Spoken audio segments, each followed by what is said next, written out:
What's going on, my sexy, beautiful people? Hey guys, SuperCliff here. Thanks for tuning in. So today we're going to cover Aquaman, and with his new movie coming out in a couple weeks, I figured it'd be great to start with his new 52 run, written by Jeff Johns, and it's basically when Aquaman became cool and somewhat of a badass. Eventually, he did go up against Superman, so that's got to count for something, right? So Aquaman debuted back in More for Fun Comics, issue number 73, back in 1941, and he wasn't cool at all.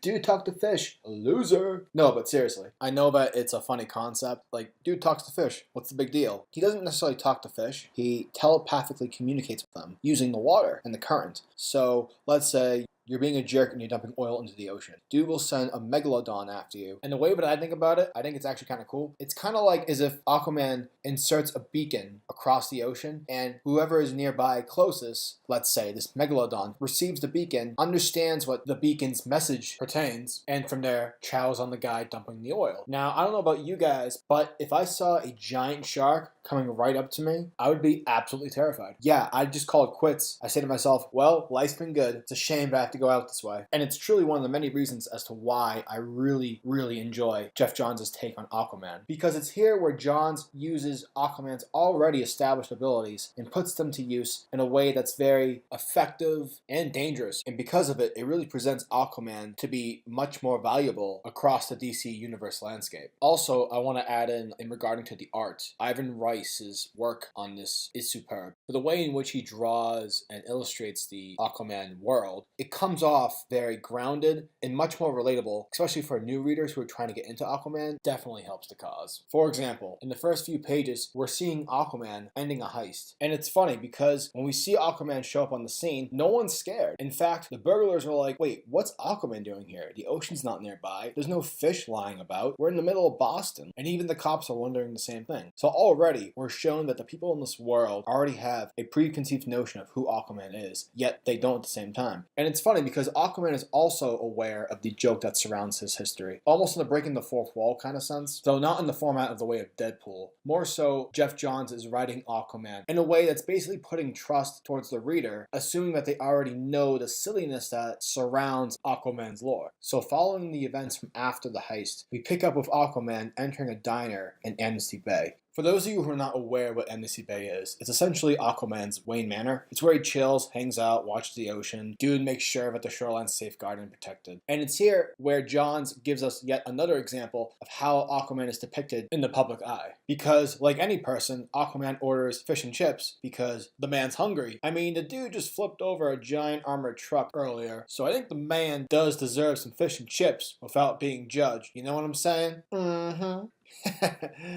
Wow, I am a strange person. Anyways, and then we see everyone in the restaurant looking at Aquaman with shock and horror because they hear him ordering fish and they start to question him. And Aquaman tells them, no, fish are stupid. Why would I talk to fish? And then out of nowhere, Aquaman just slaps everyone in the face. No, I'm just kidding. He doesn't do that. But what does happen is some blogger or some guy sits down next to Aquaman and starts to ask him all these obnoxious questions. And eventually Aquaman's just like, yeah, I gotta go. And he just leaves the restaurant without getting his fish and chips. Following that, we pick up with Aquaman at his lighthouse. It's around nighttime, and he's just kind of staring off into space, thinking about past memories with his dad, Thomas Curry. And it's here where we meet Mira.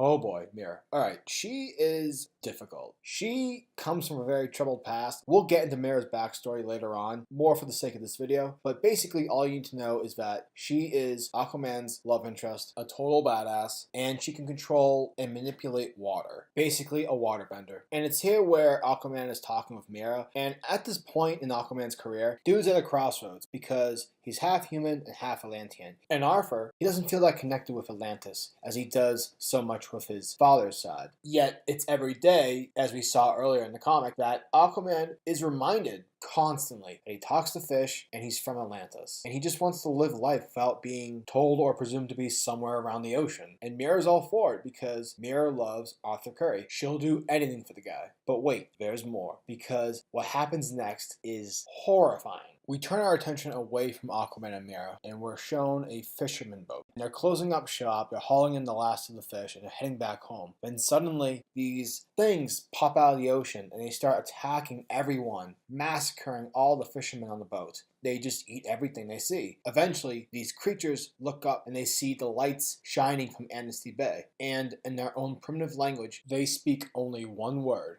food. And that wraps up today's video. If you guys like my content, please hit that subscribe button, as well as hit the bell symbol, so that the world of comics is never missed out. Peace, guys.